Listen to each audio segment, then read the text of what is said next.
Yeah, that's good. The eyeliner's All right, okay. I'm Okay, rolling. can you tell me what your full name is and what your role is with the band? My name is Michel Tayebji, and I am the producer and the manager and the percussionist for the Techung group. Tell me about this tour that you're just concluding it here in Rockport. How has it gone? Our tour has gone really, really well. We started in Los Angeles, and then we moved on to Berkeley, and let's see, from there we went to Minneapolis. From Minneapolis we had an incredible show opening up for His Holiness in a big stadium in New Orleans. And then we played 2 concerts in New Orleans, and now we're here in Rockport. What's been the highlight of the tour for you? For me, the highlight of the tour has been the fact that we raised money on Kickstarter. And so people from all over the world supported us and gave us some money in order to do this. It's very, very hard to do, you know, plane tickets and baggage fees and everything is so expensive. And we just don't have enough folks coming into our shows to really cover all those costs. So for me, that's been the absolute best thing, is that people have really come out to support. And then, of course, you know, people do come to the concerts too, which is the whole reason we're doing this, is to, you know, promote the idea that there should be peace in Tibet, and promote Tibetan folk culture, which is sadly under great threat due to the Chinese government. And no, you're not Tibetan. You told me you're from India. So what draws you to the Tibetan cause? Why are you so interested in performing for that cause? What draws me to Tibetan culture in general is the fact that I am from India originally, and my mother's people are Parsis, and there are only about 70,000 Parsis left, and the culture is dying. And it's dying because people neglected it. I also lived in Bhutan for about 6 years. So Bhutan is right next to Tibet. When I was a child, I got really good introduction to that culture, the Himalayan Buddhist culture. And it's very dear to my heart. And the thought of it not being around anymore is unacceptable to me. And I think it should be unacceptable to humanity. It's a very beautiful, potent culture that we can all learn a great deal from, and we should cherish it. Now, how did you meet Techung and the other people in the band? I met Techung La. I got the job to score a movie called Dalai Lama Renaissance, and I really needed a Tibetan artist to work with.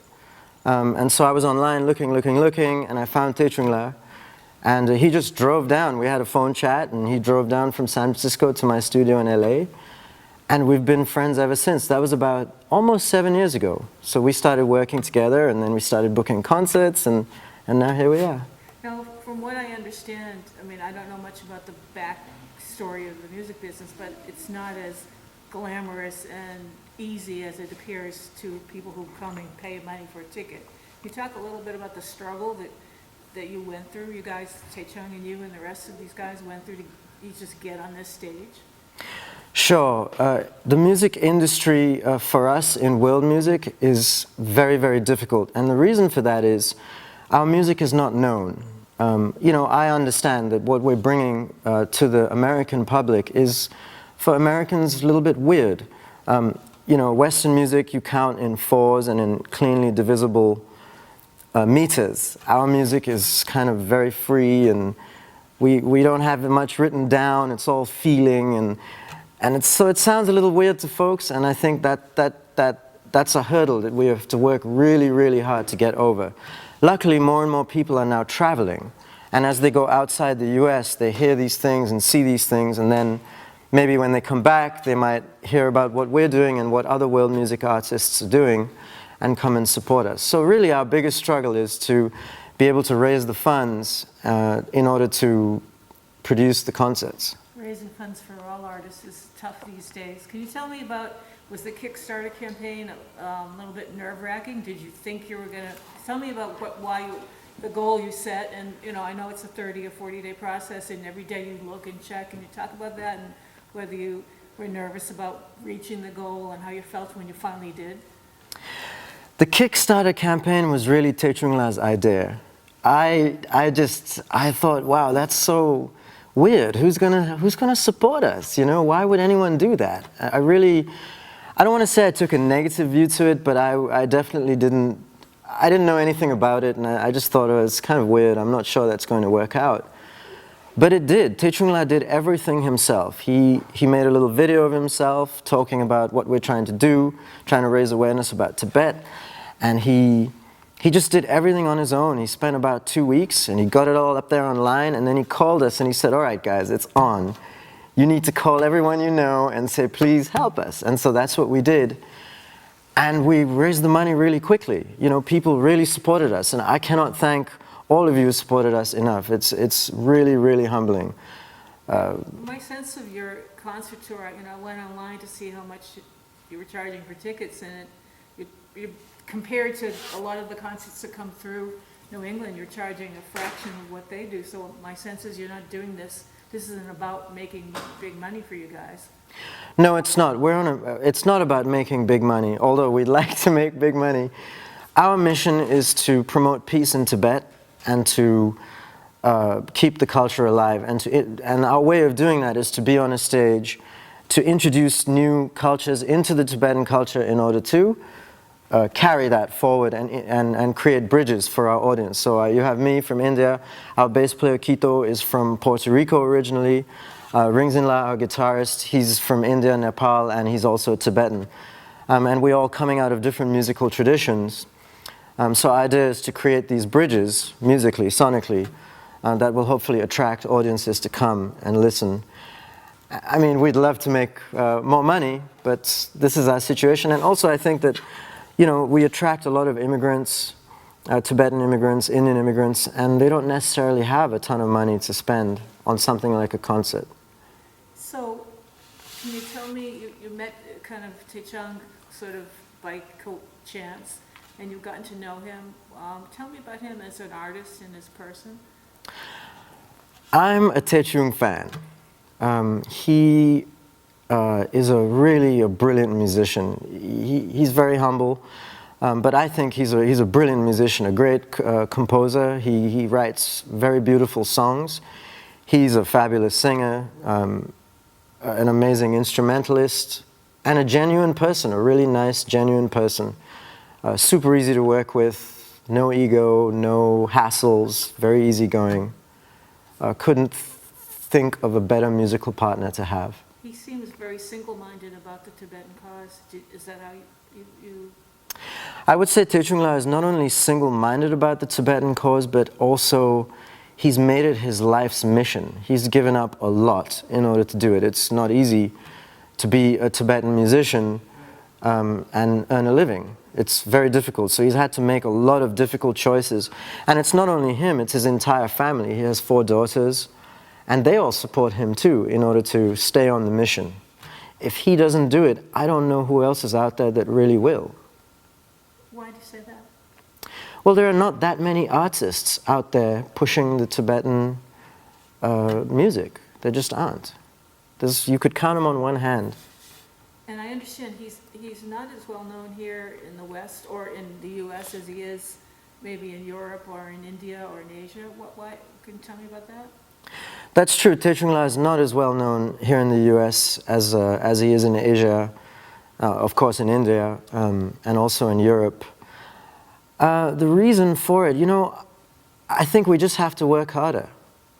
We have to work harder. We have to play more music to more people. We just have to work harder. I think that American audiences are very, very open-minded, and we just have to bring the music to them. So if anyone can help us do that, we have to work hard to attract those folks and get out there and showcase. Were you able to draw the audiences that you wanted? I understand some of the venues had more people than others. Is that frustrating for you? Yes, some venues had, you know, few people. Some venues had loads of people. When we opened for His Holiness the Dalai Lama, there were 10,000 people there. Of course, they came for His Holiness, but it gave us a chance to show this music. And then that night, you know, we announced on stage, hey, we're going to be at another venue at the Mint in New Orleans, and then the Mint was packed with folks because people like the music. So really, we just need the opportunities to show the music, and then I think people will be attracted to the sound. And what are you guys hoping for tonight's concert here in Rockport? If you could just use the word Rockport. Here at the Shaolin Lu in Rockport, what we would really like is for the house to be filled and for people to really have a good experience and to walk out of here feeling good for hopefully a couple of weeks, maybe a couple of months. And then, you know, hopefully stay in touch with us. Let us know what they think. Help us improve so that we can come back and do it again and do it better. And if you don't get a full house, is that still a success for you? If we don't get a full house, it is still a success for us because we're out here doing this. And so even if there are only 10 people, hopefully we'll be able to make an impression on those 10 folks who will then help us and carry us forward to the next. And is there one song that's your ultimate all-time favorite of what you're going to play tonight? Wow, is there one favorite song? Well, we have some older material and we have some newer material. For the older material, for me, boy, if I had to choose, I would say Snow Lion of Peace. That song it's just a beautiful song, and Techung Rockport wrote that song, I think, 7 or 8 years ago, and it's written for His Holiness the Dalai Lama. And it just feels really, really, really good to play that song. And then a song off we have 2 songs off our new album, which will be coming out on Arc Music in August. Lam La Che, which the lyrics are written by Sering Woser, who is right now under house arrest in Beijing. She just won Woman of the Year in 2013. She wrote the lyrics for us, and we have Kev Mo, the great Grammy-winning blues guitarist, who joined us for that song. I love that song. And then another new song we have, Lama Ken, which is just gorgeous, also written for His Holiness. And these are not favorite, I guess that's more than one. Can you just talk about Snow Lion of Peace, because you didn't refer, if you say one of my favorite songs is Snow Lion of Peace, and then tell me why. Okay, so one of my favorite songs is Snow Lion of Peace. That song Techung Rockport wrote about 7 or 8 years ago for His Holiness the Dalai Lama. And it just feels really wonderful to play that song. The thought while you're playing it to think, oh, you know, maybe somehow our little energies will get to him, and our plea for him to pray for all sentient beings will reach him. And that for me is really a beautiful thought. Are you Buddhist? Am I a Buddhist? I have Buddhist tendencies and leanings. I'm a Zoroastrian, but I love the Buddha's teachings, and I do follow His Holiness the Dalai Lama. You know, what he says resonates with me. So again, just to repeat this, because I think this is important. You know, people look at artists and think what they do is easy. What we're doing, what you're doing, and people who really do it and try to make a go of it, it's a struggle. And you said that it's been a real struggle for Techung Rockport? yes. Did I say it right? Techung Rockport, yeah. Yeah. Can you speak a little bit more about what you know of his struggle? So Techung Rockport has had to really struggle a lot in order to bring this music to whoever will listen. You know, there's the first struggle of, well, you have to learn to play the music. So that's 30 years of your life. And then you've got to get that music presentable to people. So you've got to make CDs, you've got to go to recording studios and record it. You then have to have musicians who will join up with you, and you have to spend another 6 years with these musicians in order for them to coalesce as a group, for that music to sound unified. And then there's the question of, well, how am I going to pay for all of this? How am I going to eat? How will I put food on the table? How will I support my children and my family while I play music? This is all really, really difficult to do. And so you have to do other things. So Techung Rockport teaches on the side. And there was a time when he had to drive a taxi. You know, we just couldn't get enough gigs. And he had to drive a cab. And think of this great talent driving a taxi. I mean, so, you know, it's not easy, but he's doing it. It's his life's work. And what's the next step for you, Techung, and the band going forward? The next step for us moving forward from here is really to build on this tour that we've done now. We do hope that we can continue to open up for His Holiness, because that gives us a huge audience to promote to. And we do hope that we can, because our next album is coming out on Arc Music, we do hope that we can go over to Europe more and perform there for more audiences, and just attract more booking agents and those sort of folks who can help us to be on the stage more. If you could just, this is the last question. question. What discourages you and the band as artists the most? That's the first part. And the second part is what makes you feel great, or what lifts you up the most? So what discourages us as artists? I can only speak for myself. I am not discouraged at all. This is what I have to do. This is what feels right for me as a person, as a human being. If I have to contribute something, which I feel I should, then this is what I can do. So I'm not discouraged. No matter what obstacle is put, that obstacle will be overcome. As far as what makes me happy, or us happy, it's just the fact that people will come to our concerts and then they'll tell us, oh, we feel good by what you did. That's our mission. I wanted to ask you how you feel since this is the last concert date and it's been a long stretch for you. Are you kind of glad it's over? Has it been tough in some ways? No, I'm not glad it's over, actually. I'm sad that it's over because we have such a good energy with the band, you know, and it's like a dream that you wanted to have, you know, to perform and tour. And when it's all kind of happening, we feel like wish we can, you know, not like do too crazy, but, you know, still continue, and because this is a really good energy, and that's very special, you know. But you said that also it's not without stress. Yeah, that's true. You know, doing concert is, I think we mentally kind of feel just the music, you know, kind of keep it simple, you know, the music and singing, but behind that, there's so much to worry about, you know, even like here, it's such a beautiful place, and now we're tuning, and, you know, the sound, and whether it's you're feeling the sound or the environment, and then when the crowd comes in, you know, how are we going to do?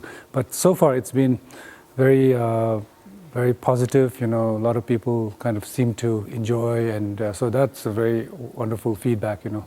So has the tour met your expectations? Were you hoping for more, or? Yes, I think we were expecting for more touring concerts, you know, venues, but I think we were able to handle, you know, about a month, you know, long. I think we did 6 or 7 shows, and that even with so much effort, you know. So we wish we can do more, but I think we know that behind the scene there's a lot more to do in order to continue, you know, like maybe do a seasonal 3-4 months, you know, like that. But I think we are slowly going to work, you know, and be a little bit more efficient, you know, organize. People say that people don't realize, I guess, that when you're an artist and you're trying to, you know, climb up the hill, so to speak, that's not always easy. And I understand you had a pretty sort of special way of funding this. Can you talk about the challenges of doing a Kickstarter campaign? Yeah, sure. We started the tour first and foremost. We all feel, you know, my band and I feel that our music, you know, traditional music and Tibetan culture and Tibetan situation, all combined, needs to be out there. You know, we have to kind of be in presence of other people to feel our music and feel our story. So that's the kind of the goal, but at the same time, we know that without funding, it's almost impossible to, you know, just take your instrument and go, you know. And that I learned after 25 years in America, you know. I know now I learned that even though we kind of joke around about funding and things like that, but it's really crucial, you know. You just need the funding to move out, you know, move and do touring and stuff like that. So I started this Kickstarter, you know, campaign, and actually, before that, I have some very dear friends that normally I sometimes ask for fundings, and they suggested maybe I should do a Kickstarter. So then I just jumped on it, and without thinking too much, actually, I needed the fund in order to tour, you know. And I know it's really costly to travel and to, you know, we don't spend that much money too, but sometimes we have to pay for the venue, and we pay for our airline, you know, flights, and then transportation, stuff like that. So anyway, the Kickstarter campaign, I just started it, and then I told the band it's here, and it was a really big surprise, because we almost met our goal like in 2 weeks or something like that. You have 1 month period to raise the fund, and the exciting part of it is like if you don't raise the fund in that 1 month period, the Kickstarter returns the money back. So we have to like be very engaging and request. So by then I was not shy anymore. I was really ready to ask anyone, to donate. But it was really surprised because we had some donors, some people that we really don't know even, through friends and friends, they donated, and we're so grateful for that. Michelle was telling me that it's for you and also for the other members of the band. I guess people kind of look at musicians and think, oh, they have it made, they're rolling in money, and they have all these adoring fans. But the other side of it is that it's a struggle to kind of make it. And he was telling me that he struggled. You guys have to take other jobs, and I was wondering I know you told me you came to this country like 20 years ago, and you're sort of trying to get this band off the ground. What comes to your mind when you think about your own struggle to try to succeed with your goals here? Well, to start with, I don't have much of a big goal actually to start with. The only goal I think is just I was landed as a musician. Because of Tibet situation, my parents being in India, my parents dropped me into music school, and I never was musician or I never talented or anything like that. Just dropped there, and then I grew up in the school, in Dharamsala, India, where I grew up and learned music, traditional. And even when I was learning there for 17 years, I wasn't too much into art and music. I still wasn't feeling the music and things like that. But interestingly, after coming to America, after interacting with other American musicians and different people and things slowly sort of got me more closer to my music and culture. And I thought,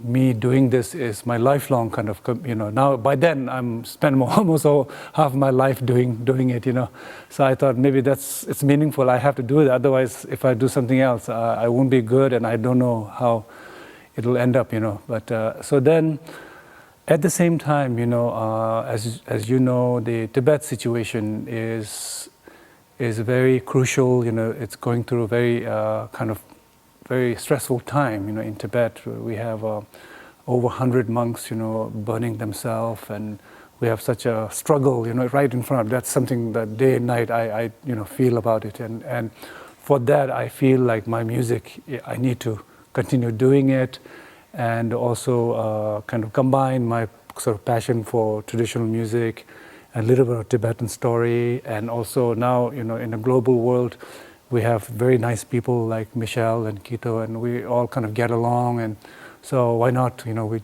do that. So kind of we kind of think that it's going to be a big struggle, and I have seen a lot of struggles. I have gone through a lot of my own experiment. I had the other Tibetan group when I first came here. We had this Tibetan group called Chaksampa, and we were doing strictly traditional dances and music. And I saw enough of struggle, to survive.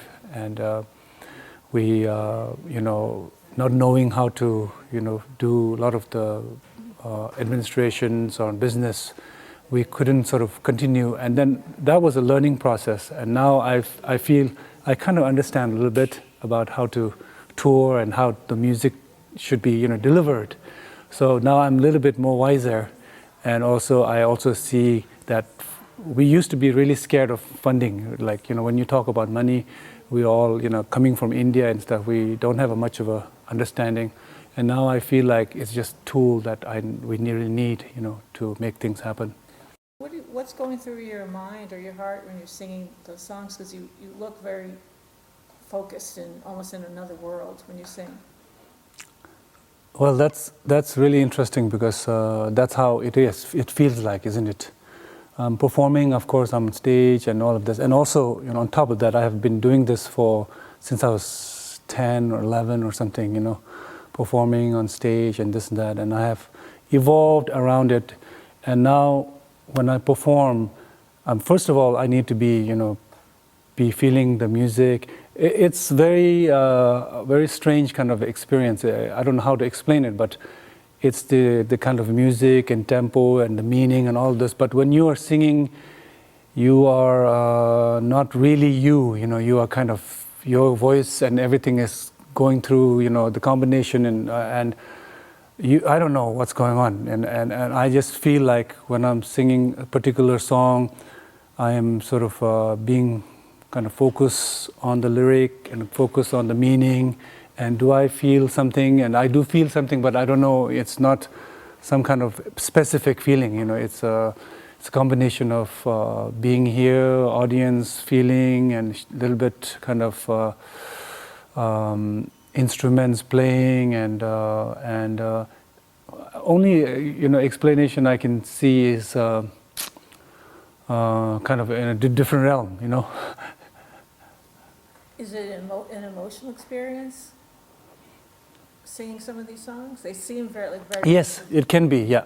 When my thoughts go on certain songs that, are emotional ones, it does, you have to be careful not sort of land on it, You have to kind of, you are the medium, isn't it? You are the kind of medium. You are not, sometimes that's dangerous. Like if I get emotional, then I get like very kind of, I don't know, something happens, So I think music, for me, it's like balance of a lot of emotionals, a lot of sounds and the audience, and if you think too much, then it doesn't, it sort of ruins the moment. So it's kind of, I don't know, it's like meditation, trance, a little bit trance, like that. Now, of all the songs you sing, is there one that's the most special, or your favorite one, or does that change from concert to concert?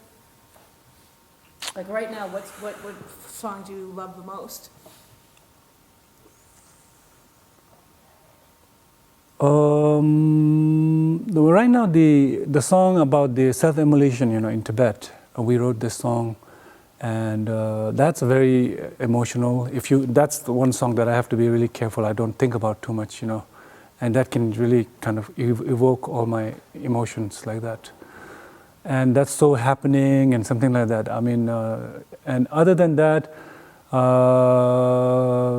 it's I really feel like a medium,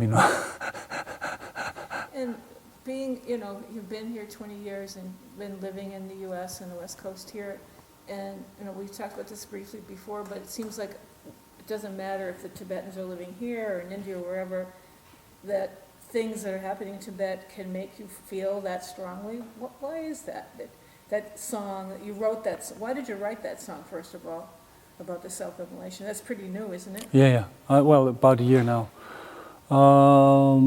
Why did we write? I think that's probably one reason, being a musician, I think I have to be sort of very true, of my feeling, whatever that is, just a simple love song or, about some other subjects.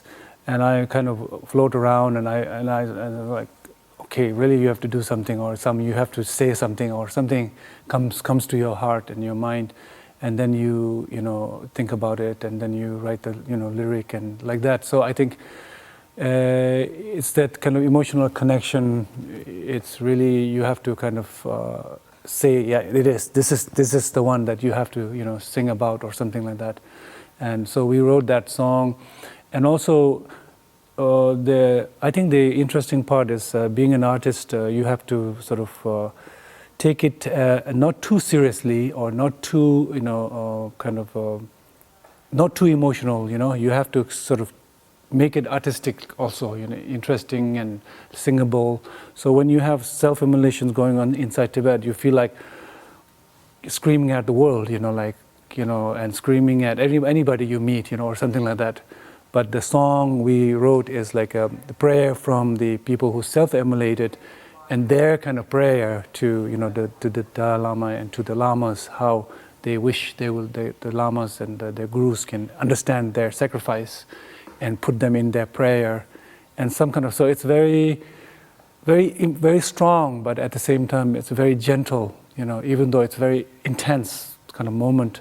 So that's very, something that we are, and that can sometimes really rock you. That emotion can rock you because you're combining all this very, very, very serious and also, being gentle like that.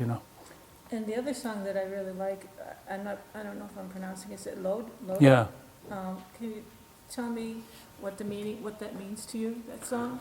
Yeah, that song is something Can you that. start the sentence with Lodo? Yeah, the song Lodo, we wrote that I think a few years ago, and a very simple idea, kind of, I think that's sort of in my being, like returning home, because when you are out, you never visited your home, your country, and that always is a very strong kind of spirit, always with you, like you have to go home, somewhere, and even though you don't know, and you will probably never go there, but there's this thing. So I wrote that song just simply as saying, let's go home, and we have rights for our freedom, and something like that. And so that is just like my kind of a call for community, like we are meant to return.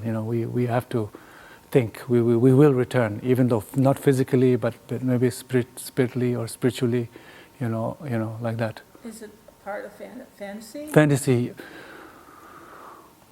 Part of fantasy, but part of real, I think too. We do have a real issue. We have a real country, and we have a real, homeland, stuff like that. So. And the last question is, what's your next step in your career? What are you hoping to accomplish next with your band and with your music?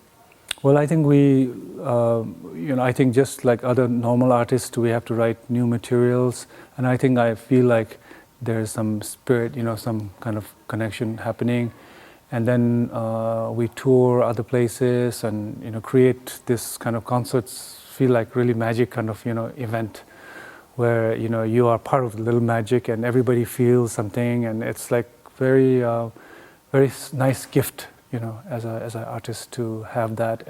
But in order to make that, all the work that you have to put behind, not only like keeping up with your music and ideas and this and that, but like just office work and PR and worrying about PR and postcards and all of that stuff is, I know now the game a little bit. So now the goal, maybe future, is as while our band is kind of feeling good among ourselves and having good time, I think we just keep doing what we can, and I think and reach out to a lot more people. Actually, that's during this whole process of trying to do everything you're doing, which is quite a lot. What keeps you going? What sustains you from getting discouraged?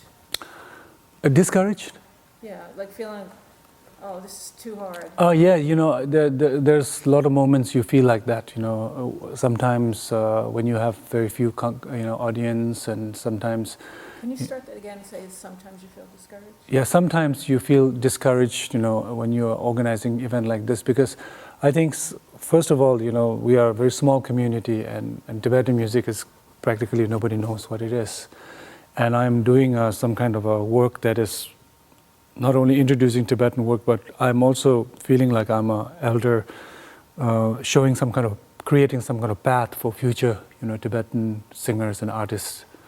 And so when I feel discouraged sometimes, I do feel like I should not give up, because I am, not only for me, but for my voice is for future generation, and for the, traditional culture, and for Tibet, and all of this, so many reasons, So I sort of kind of keep moving, And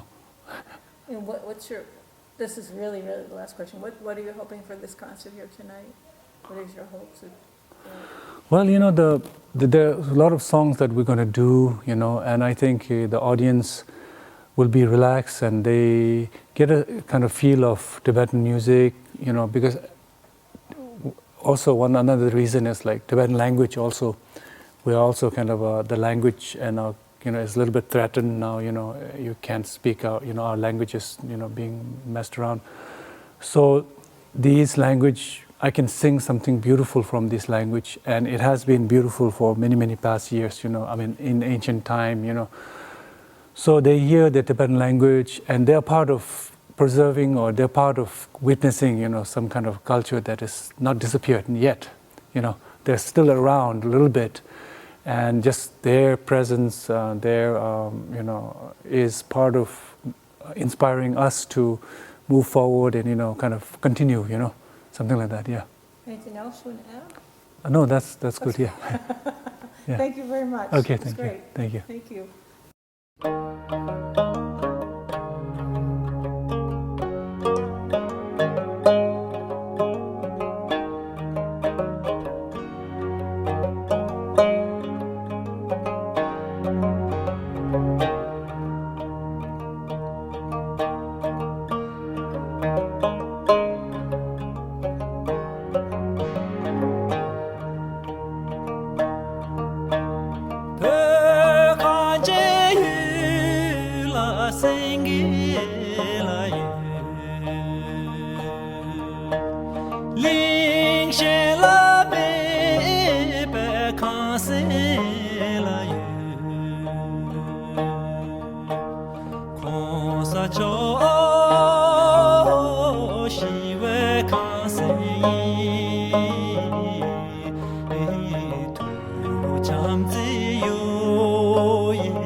Good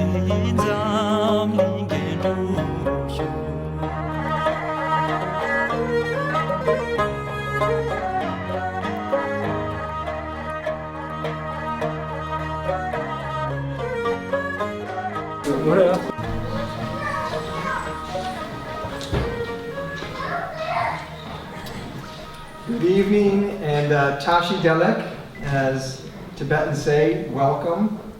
It's a real honor to welcome you all to the Shailinu Performance Center for the performance by Techung and his band.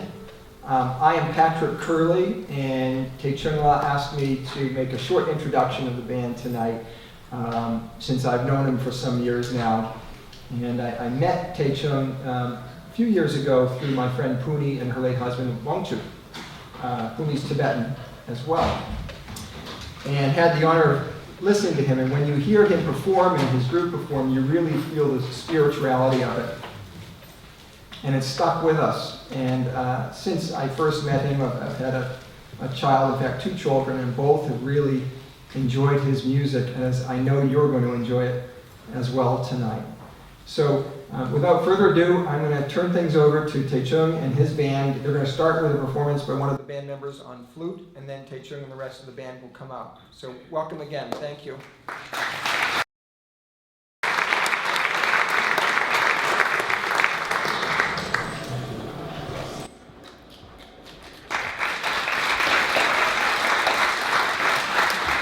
Hello. My name is Yuntin. I live in Cambridge, in Boston. I'm going to play Tibetan flute.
Thank you. Thanks so much.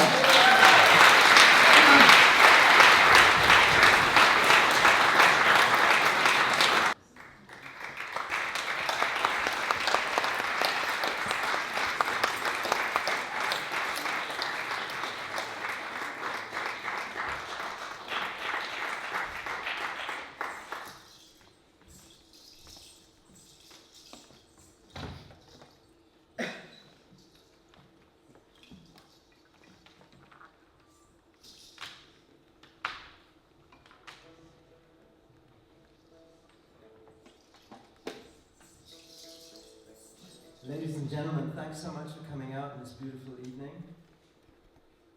How are you guys feeling tonight? Great. All right. Yeah. You know, throughout this concert, we could really, really use your help. Anytime you feel like joining in, please do. Don't be nervous.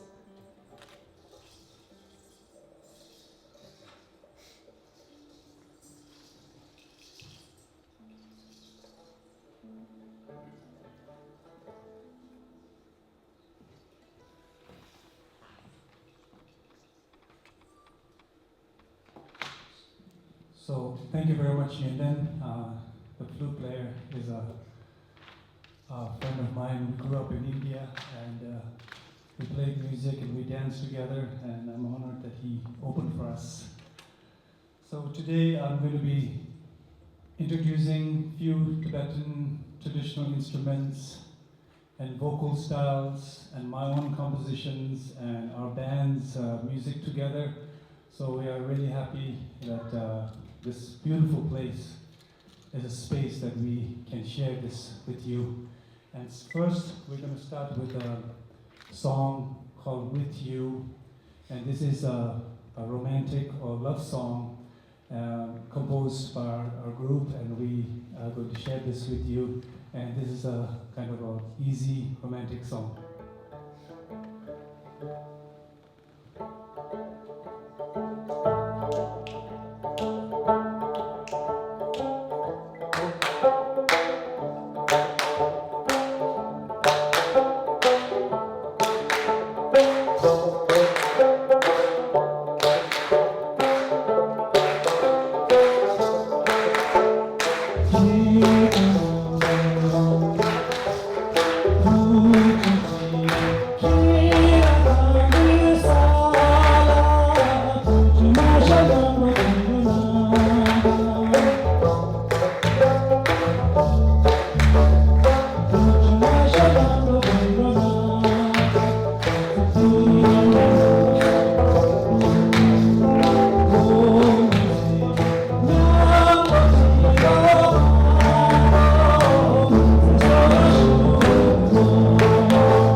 So I'll be playing a lot of this instrument today, and this is called Damyen. I think they are very close relative, maybe distant relative of banjo or guitar. But you know how we all, from Africa, we all went different ways. And I think this instrument went to Asia. And so this is how, you know, throughout Asia, in Afghanistan or in any Asian society, we have these lutes, and there are different shapes. In India, they call it sitar and oud, and different parts of Asia. And in Tibet, we play with this instrument.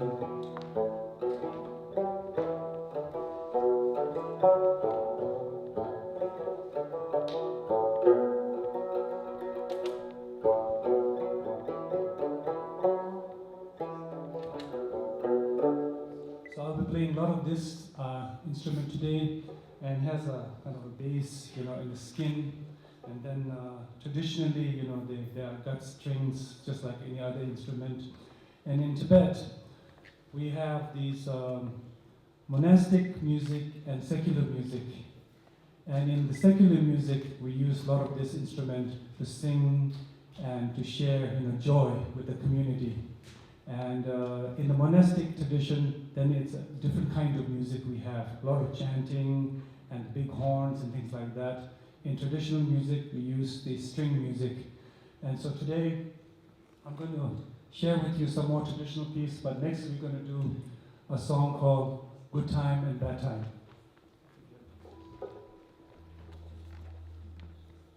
in our sufferings and in our happiness. It's something that we all have, whether you're a human being or any other animal. It's something we can all share.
This instrument today, and this is called Damien. I think they are very close relative, maybe distant relative of banjo or guitar. But you know how we all, from Africa, we all went different ways. And I think this instrument went to Asia. And so this is how, you know, throughout Asia, in Afghanistan or any Asian society, we have these lutes, and there are different shapes. In India, they call it sitar and oud, and different parts of Asia. And in Tibet, we play with this instrument.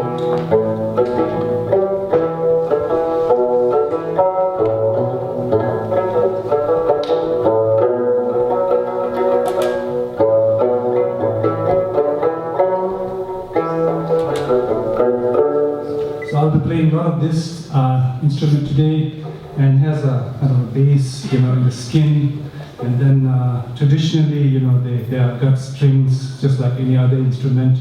And in Tibet, we have these monastic music and secular music. And in the secular music, we use a lot of this instrument to sing and to share, you know, joy with the community. And in the monastic tradition, then it's a different kind of music we have, a lot of chanting and the big horns and things like that. In traditional music, we use the string music. And so today, I'm going to share with you some more traditional piece, but next we're going to do a song called Good Time and Bad Time.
thank you very much for being patient and really coming to this show.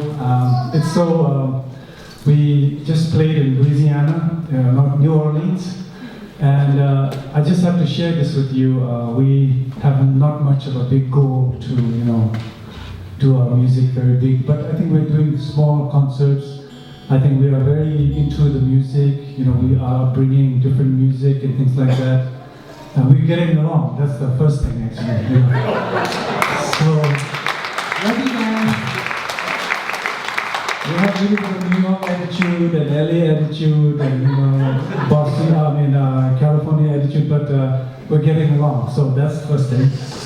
And then when we play, I think we are really, our hearts are together, and I think audience, when we played in San Francisco, sometimes very small audience, sometimes very big. Like in New Orleans, we played to like very big crowd. So we are all very energized, and so we just came from there. So we are very grateful that you spend your time with us, and this space is amazing. And and I have a few people that we want to thank. So anyway, now this song a little bit serious. We like to bring traditional pieces and our contemporary songs. And this is a song about 1959 when my elders suddenly have to leave their homeland and come to India, because of communist China took over Tibet. And this is now 50 years, and we have been in exile, and our elders now, a lot of elders have passed away, this and that. And the song is about how there was a cloud, dark cloud, came to Tibet. And we screamed, we shouted, but nobody heard us. And when we have all the Tibetans now there, the freedom is missing. And we have a lot of difficulty, but we're like different rivers. We have one person that we all kind of take refuge and be proud, and that is the Dalai Lama. So it's something like that, hopeful, sad, everything. So this is called 1959.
Then the parents are getting busy, they said, oh, is that the right person? Maybe we should talk to the parents, and everything is kind of, they set up, So everything has to be done under secrets, so all the moments that when you're attracted to somebody or something, we all keep it inside and we don't share too much. And so I wrote this song called Somo.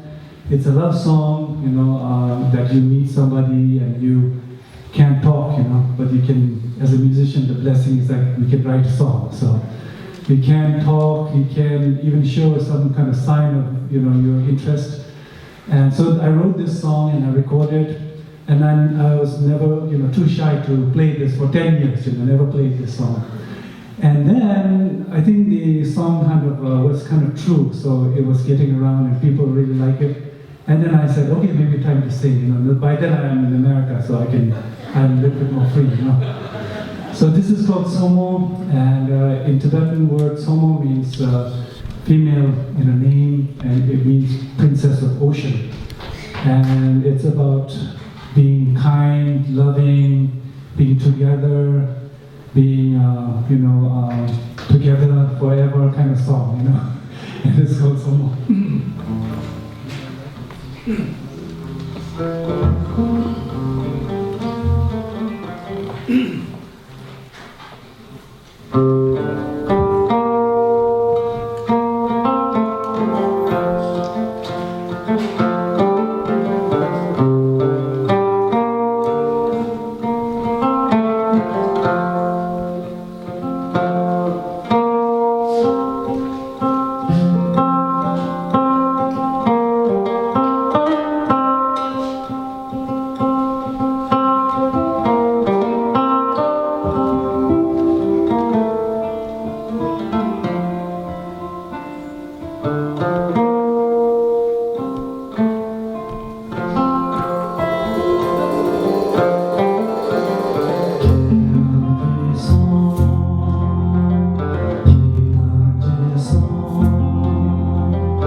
So this instrument is called piwang. Maybe it wasn't there. So I didn't explain the song. This song that we just played is a song of gratitude. You know, India, as I mentioned, was our host, and you know, who actually kind of gave a space for His Holiness the Dalai Lama and me and all the Tibetan refugees to really kind of, you know, make a living, you know, give a life actually, you know, in exile. And so India, historically we have a lot of connection, but they are really, for me, you know, very important. And so I wrote this song, and I sing in Indian too. You know, my Indian's not so good, but I sang it in Indian too, saying how we feel gratitude, you know, for the Indian community and India, and also our connection throughout history. A lot of Tibet's culture come from India. So that was the song. So if you felt the emotion, that was like a little bit gratitude, you know, feeling. So next, we have beautiful ladies here.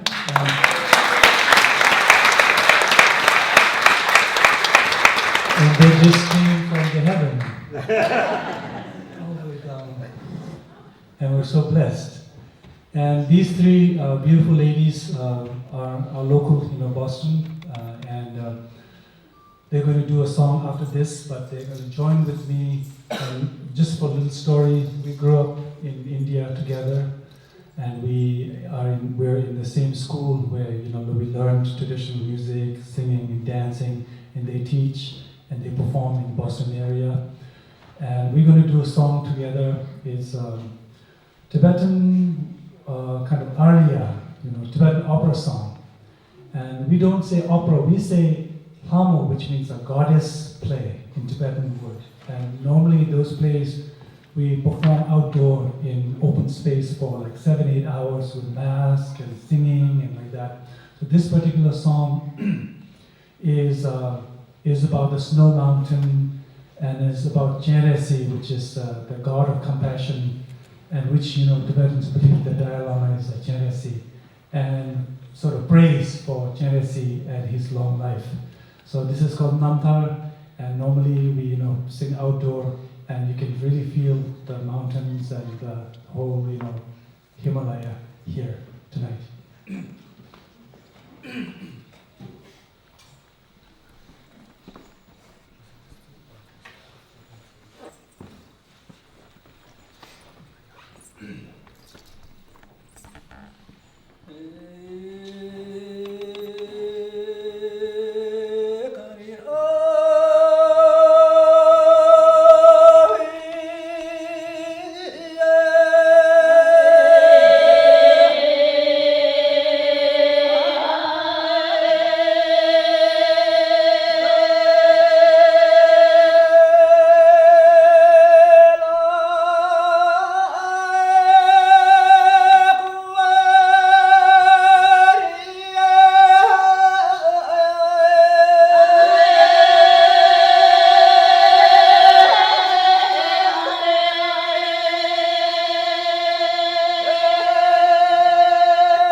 Hamuputi means someone who has a blessing.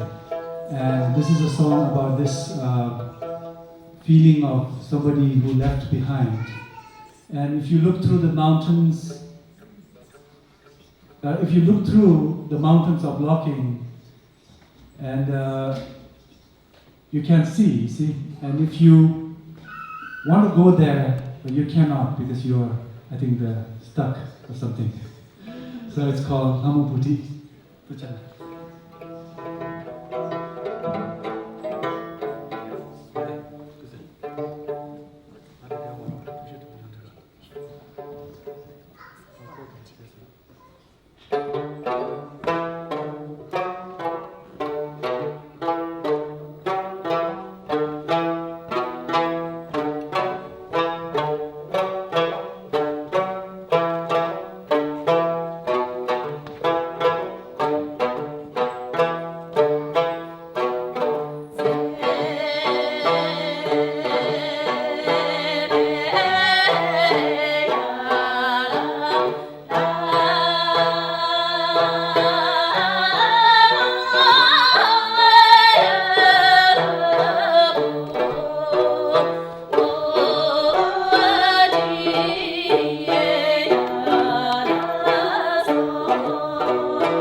Thank you very much.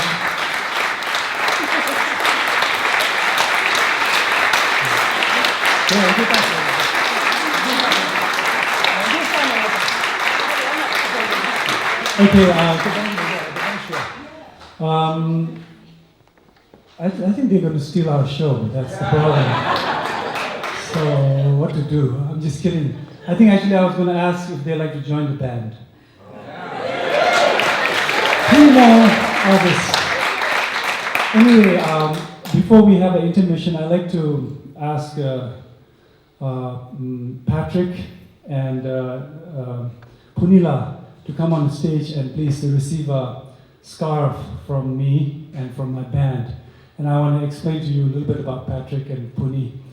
And Patrick, please, can you come up on stage for a second?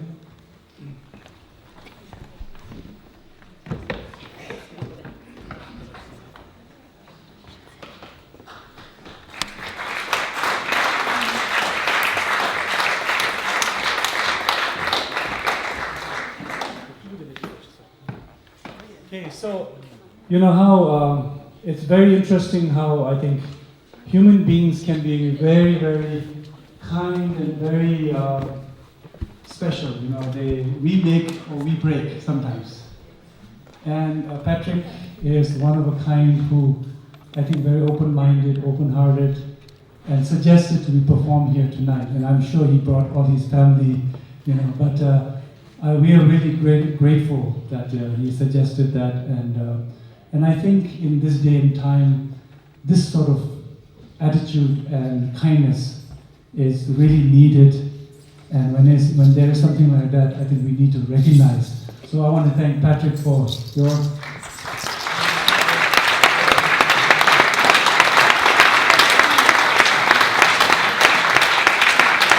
and the board too. I think Punila is Punila here? I think, sorry. Punila, thank you very much. It's almost like a family member. You know, I think a lot of the work besides Patrick goes to Punila, who, you know, put her effort. And I think she's always radiant kind of person. We're so grateful that she put a lot of effort in this, and we, you know, all the band, sort of Tibetan style, you know, we don't stay in big hotels and stuff like that. We all crash in our place. And her family feeds us and treats us, and we're just a guest, you know. So this is very special. So thank you very much for inviting and organizing this event.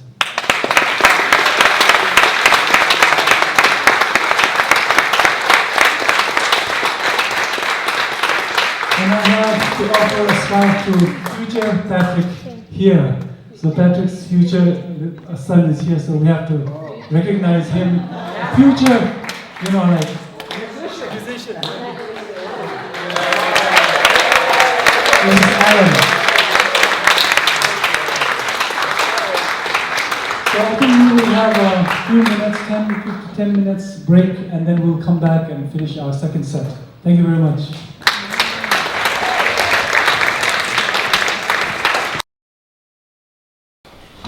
Princess. And when we were growing up in India, you know, when we write love songs, we have to, you know, praise them in a way, you know, your body, your speech, everything is fine. And you also sing like Lata Mangesh, who was the Indian backup Bollywood singer. And she's known for some kind of heavenly voice, you know, because she sings in all the Hindi movies. And then we praise Our Ladies with saying, you have a beautiful voice like Lata Mangesh, an Indian singer, playback singer. And then your heart is like Tara, you know, in our goddess Tara. So this is called Young Princess, and we're going to dedicate this to 3 ladies here.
It's called Kibutan, and basically have fun kind of song.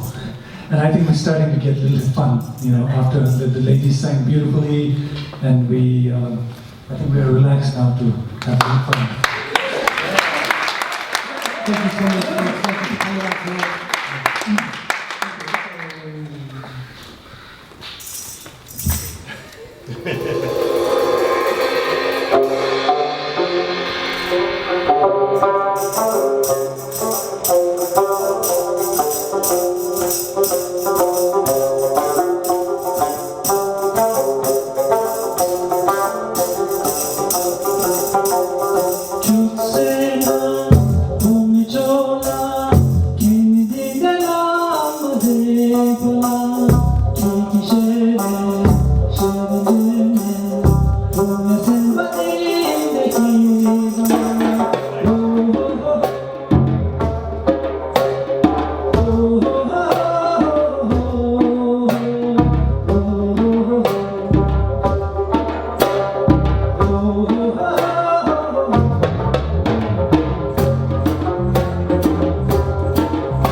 I remember a lot of times bands they make very famous in their country and they come here and they explode in America. But we're opposite. We come no anything fame in our country. We come here and we're kind of slowly building our fame. So thank you for helping build our fame here in Rockport.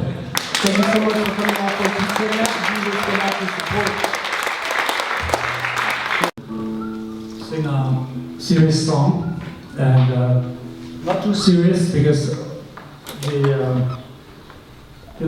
even though I have been in America for 25 years, always in the back of my mind, I kind of miss my home, which I've never lived, never seen, only, you heard here. And that is, Tibet. And I don't know how I will be and how our community is going to handle that. I think, but we will have to handle, probably, we'll never get to go home, but this song is about going home. So Lodro means to return to our homeland, And I think at least we sing, even though we may not go back, but we sing about it. And maybe sometimes, some things that seems totally impossible can happen.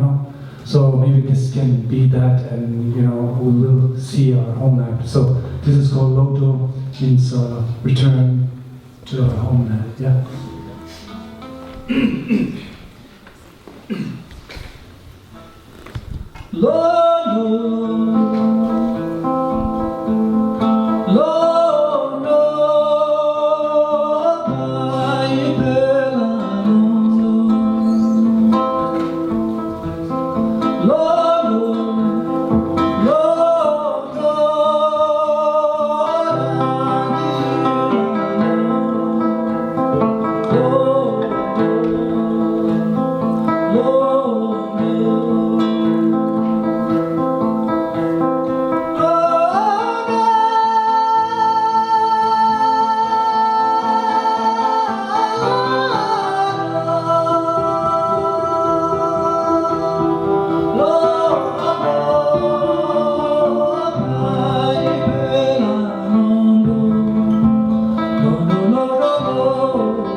which was supposed to be presented by John Kerry, but Tsering Woser is a political prisoner in China right now.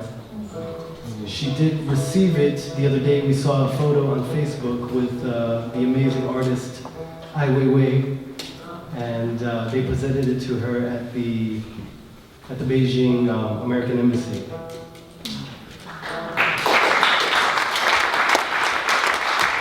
She's a friend of ours through the social media, and she supports everything that we do. We have pictures of her with our Techung t-shirt on, and if she could be here, she would be here. On the recording that we made last year, we have the fabulous blues artist, Keb Mo, who came in. We met Keb Mo at Carnegie Hall in 2009. We did a Tibet House, a fundraiser with Philip Glass, Patti Smith, and all these wonderful contemporary groups, Vampire Weekend, Antibala, Sanjani Kijo, Steve Earle, they were all there. We had a wonderful time. And at that show, we petitioned Mr. Keb Mo, hey, please, let's do a song together. And he was very gracious and allowed Michelle to come and record him at his home in Los Angeles, where we live.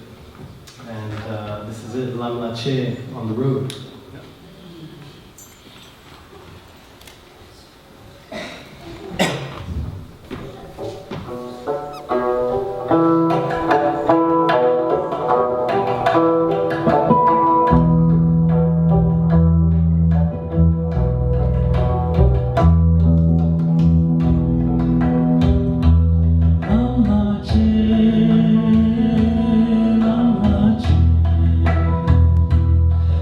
Lam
it's going to happen,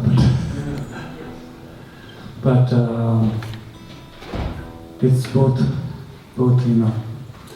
Anyway, now we're going to sing a very serious song, and that is something among us, you know. We have all the. It's okay. You know. I'm so sorry. You're gonna extend this way. When I say serious, it's like getting so nervous. Serious but still fun. Anyway, as you know that we're a very small community, and I'm not sure how many Tibetans in the audience today. Maybe a few. Setashidale, if anybody's there.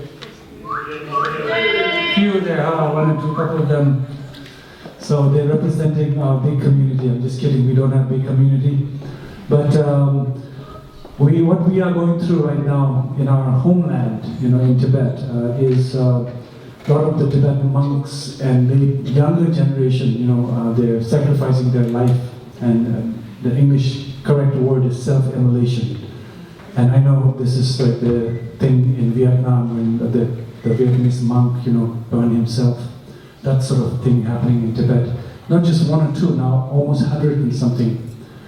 And we as a musician and as a Tibetan really don't know what to do. It's just incredible experience to see something like that. You cannot imagine, and we're just totally, how you say, torn, you know, and we don't know what to do. And these guys over there is like saying freedom, return of the Dalai Lama, back to Tibet, and not even harming, harming one Chinese, people or something. And they're burning themselves, and not only one, but I said, many. So in between that, so we have to write a song. So that's our musician's job, So we wrote this, and we put it on YouTube, and some people like it, and it's not a big hit or anything, but that's how we feel. So, and when we wrote the song, there's so many ways to write. We can say bad things about China and all of this, but the people who died never said anything really like hatred. They're only giving their life because they cannot take this anymore. And in theirs, when they died, they said in their prayer or their word, may our Guru, may our Lama, the Dalai Lama, put us in his prayer. May he would, our life is in his prayer. So that like that. And then we wrote the song saying, lack of freedom, lack of rights, and lack of difficulties, and non-violent protest, and offering our body, and may our Guru or Lama keep us in his prayer. So this is called Lama Kiem.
तुझे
You know, I remember a lot of times the bands they make very famous in their country and they come here and they explode in America. But we're opposite. We come no anything fame in our country. We come here and we're kind of slowly building our fame. So thank you for helping build our fame here in Rockport. Thank you so much for coming out. Thank you so much. We will put out the support. Thank you. We really appreciate it.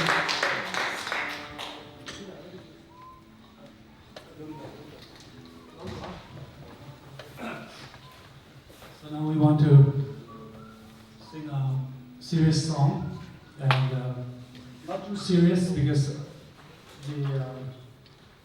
you know, even though I have been in America for 25 years, always in the back of my mind, I kind of miss my home, you know, which I've never lived, never seen, only, you know, you heard here. And that is, you know, Tibet. And I don't know how I will be and how, you know, how our community is going to handle that. I think, but we will have to handle, you know, probably, you know, we'll never get to go home, but this song is about going home. So Loto means to return to our homeland.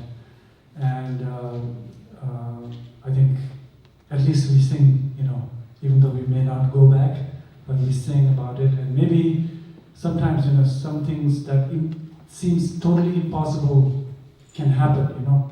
So maybe this can be that, and, you know, we will see our homeland. So this is called Loto, means return to our homeland, yeah.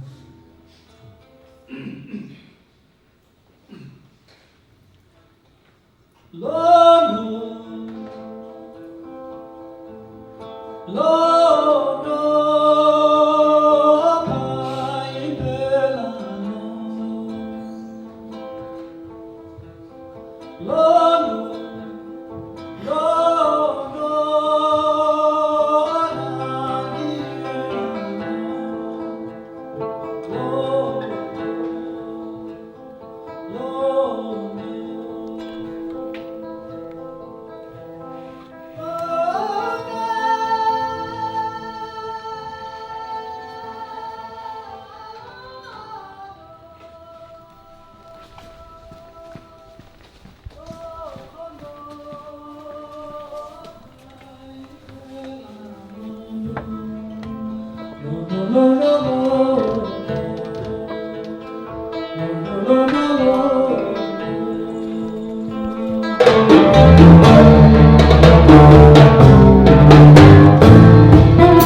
last song, and thank you very much.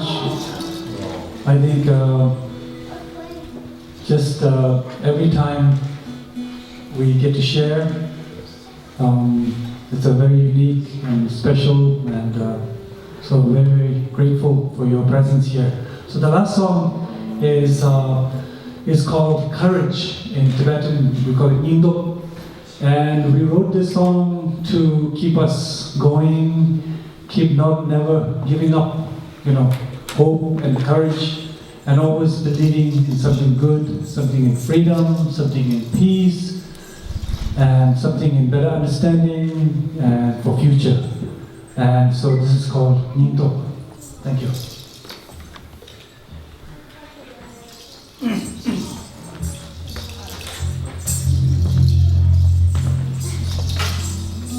Ladies and gentlemen, we could really, really use your help with this one. We need courage, so let's do it together. We need all the courage we can get.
We're representing the world here.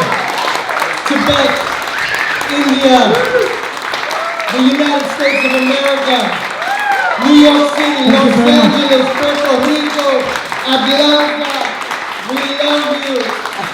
Thank you so much for coming out tonight. Have a wonderful Memorial Day weekend. This is about all those fighters that have been lost. We're remembering them, and hopefully we will have no more. No more of that. Thank you very much, Rockport. Ladies and gentlemen, I'd just like to do a special thank you. If I can make it, I'll bring it. Let me just say, I'm trying to make it for some. That's what he usually uses. That's my father, Mark. I can pay taxes, I'm on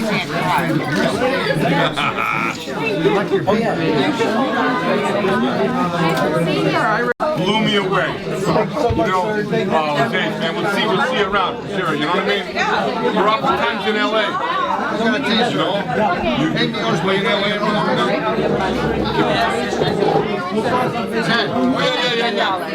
gotta do it. We're gonna try. You know what I mean? It's one world now. Right? You know what I mean? That's what it's all about. Really. Thank you so much. Come by and visit us. Come down.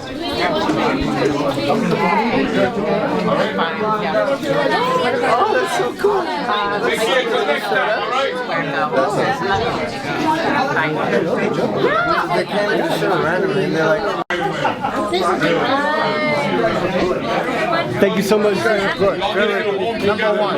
Good. Beautiful. Thank you. thank you. Really good. Thank you very much. Uh-oh, we never played the kids song. Thank you. That was great. Hey, what's happening? Michelle. Yes, ma'am. That was great. Oh, thank you so much. Thank you for coming. Thank you for coming. Thank you. Where's your original? Okay. We just got back from yeah. Oh, yeah, where were We you? were in the northern, like we were in and then I get a prayer back from my llama. Nice. Did you enjoy it? I'm gonna get a prayer flag from my llama. Yeah, we did. Oh, you went to Bhutan? I lived in Bhutan for 7 years. Did Doug have fun? Yes. Yeah.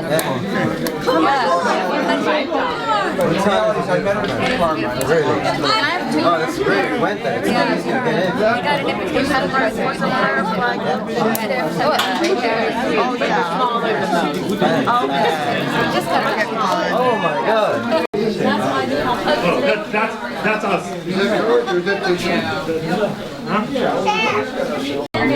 Oh, please. Thank This is our, actually this is what we did it for the art tour. That's yours, huh?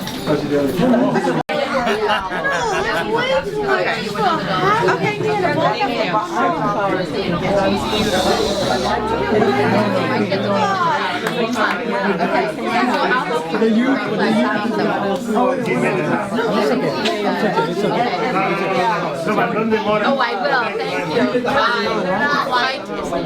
Bye.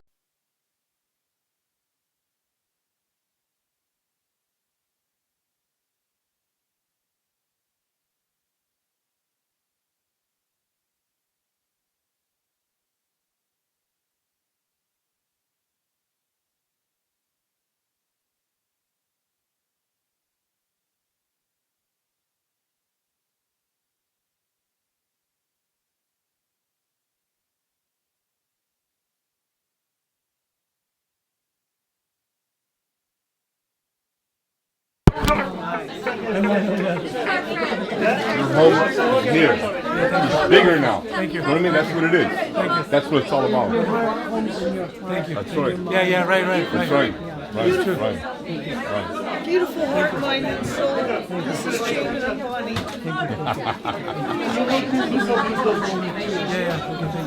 We'll all go home.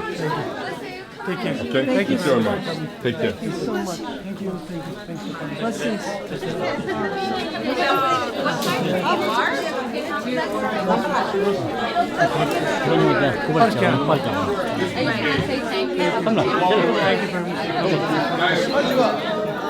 Thank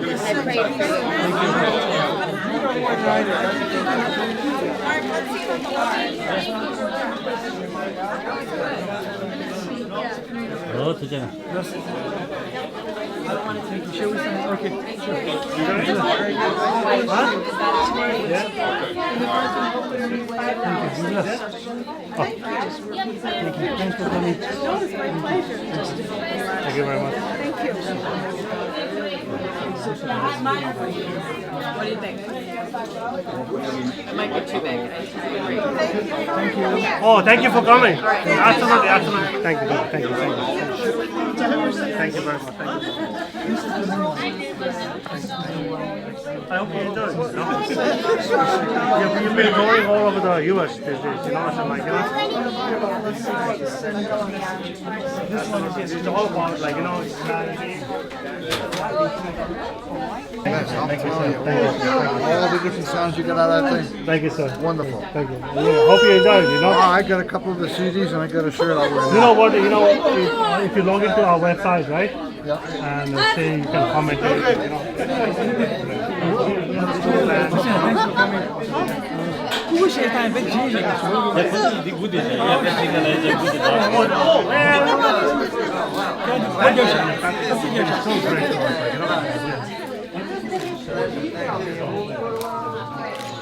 Yes, Sheila. Oh, here. You can have that. And the two of them is really good. Two long-haired musicians.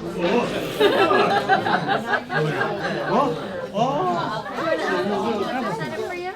For you, Sheila? Oh, can I get her CD? I want to get it signed by her.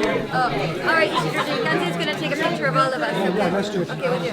Come. You want to get in it too? That's good. Come.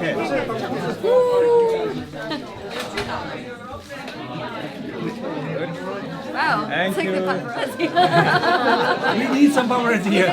Where are the paparazzi? That's why the paparazzi. Okay, thank you. That's us. Okay, Rinjula.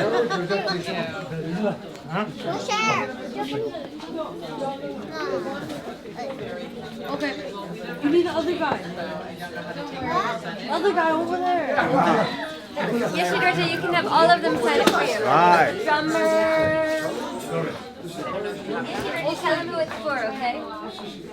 This is for this young man here. Oh, brilliant. Yeah? Thank you. I don't need change for me. Okay, thank you. I just need to give you $1. How much are these hats? I don't know how much the hats are. Do you know? That's yours, huh? Come in. You know what? She told you, did you look?